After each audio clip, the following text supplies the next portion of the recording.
সাম্যের শিক্ষা পয়গম্বরদের শিক্ষা, এই সাম্যের শিক্ষা ইসলামের মৌলিক শিক্ষা, এই সাম্যের শিক্ষা সমস্ত নবী রাসূলদের মূল শিক্ষা। এই জন্যই আমরা যখন শুনলাম বৈষম্যহীন বাংলাদেশ গড়বে, যখনই আমরা ডাক শুনলাম বৈষম্যহীন সমাজ গড়বার ডাক, আমরা চিন্তা করি না এই বৈষম্যহীন সমাজ গড়বার ডাক যারা দিল এরা ছাত্র না শিক্ষক, দুইবার ভাবার চেষ্টা করি নাই। আমরা যখন শুনলাম বৈষম্যহীন বাংলাদেশ গড়তে চায়, আমরা চিন্তা করি নাই ওরা বয়সে আমার চেয়ে ছোট না বড়, আমরা চিন্তা করি নাই যে ওরা ছাত্র না শিক্ষক, আমরা চিন্তা করি নাই ওরা রাজনীতিবিদ না ব্যবসায়ী। আমরা বলেছি যারাই বৈষম্যের বিরুদ্ধে লড়াই করতে চাও তাদের সঙ্গে আমরাও যুদ্ধের ময়দানে আছি। কথা পরিষ্কার, কথা পরিষ্কার। এই আওয়াজ উঠেছে বৈষম্যহীন একটা সমাজ গড়ার। হে বাংলার মুসলমান সমাজ, হে আল কোরআনের অনুসারীরা, হে ইসলামপন্থীরা, এই যে বৈষম্যহীন সমাজ গড়বার যে আওয়াজ উঠেছে এটা আল্লাহর পক্ষ থেকে নিয়ামত। খবরদার এই আওয়াজটা যেন মিশে যেতে না পারে, এই আওয়াজকে জিন্দা রাখা তোমাদের জিম্মাদারি, এই আওয়াজকে জিন্দা রাখা তোমাদের জিম্মাদারি। এটা আমাদের আমরণ লড়াই।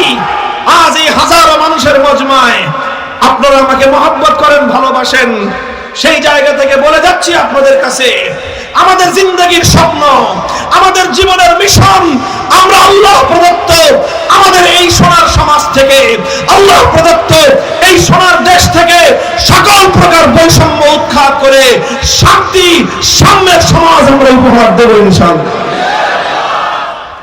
সেই শান্তি, সেই বৈষম্যহীন সমাজ, সেই সাম্যের সমাজ কায়েম হবে কিভাবে? নানা ধরনের তন্ত্রমন্ত্রের কথা আপনাদের কাছে আসবে, অনেক তন্ত্রের কথা, অনেক মন্ত্রের কথা। কেউ বলবে আমেরিকান তন্ত্রের কথা, কেউ বলবে রাশিয়ান তন্ত্রের কথা, কেউ বলবে চায়নার তন্ত্রের কথা। আল্লাহর কসম খেয়ে বলবো, হাজারবার কসম খেলেও কথা ভুল হবে না, দুনিয়ার মানব রচিত কোন তন্ত্রমন্ত্রের মাধ্যমে সম্পূর্ণ বৈষম্যহীন সমাজ গড়া কঠিন খেলাও সম্ভব নয়। বলবেন কিসের মাধ্যমে সম্ভব?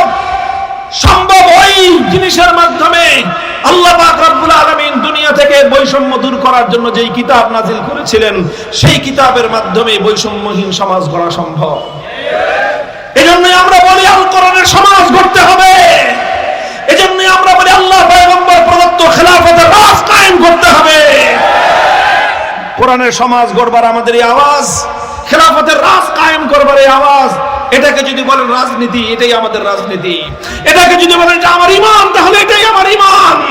যেটা যদি বলেন এটা আমার জীবন, এটা আমার জীবন এবং মরণের লড়াই। ইন্না সালাতি ওয়া নুসুকি ওয়া মাহইয়ায়া ওয়া মামাতি লিল্লাহি রাব্বিল আলামিন।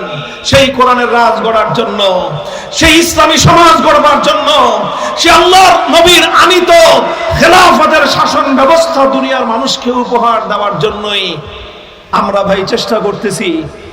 আপনারা যদি আমাকে সত্যিকার মহব্বত করে থাকেন, ভালোবেসে থাকেন, আলেম সমাজকে যদি ভালোবেসে থাকেন, আমি আবারও বলবো শুধু মুখের কথার ভালোবাসা এটা কাজ হবে না, কাজের মাধ্যমে তার ভালোবাসার প্রমাণ রাখতে হবে।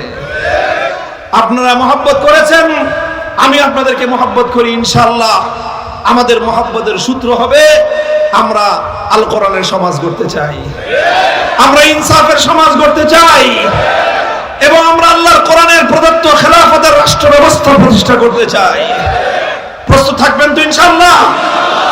নবী মুহাম্মদ আরবি সাল্লাল্লাহু আলাইহি ওয়াসাল্লাম দীর্ঘ 23 বছরের মেহনত আর পরিশ্রমের মাধ্যমে যেই সমাজ ব্যবস্থা আমাদের সামনে রেখে গিয়েছেন সেটাই হলো আমাদের জন্য একমাত্র মডেল।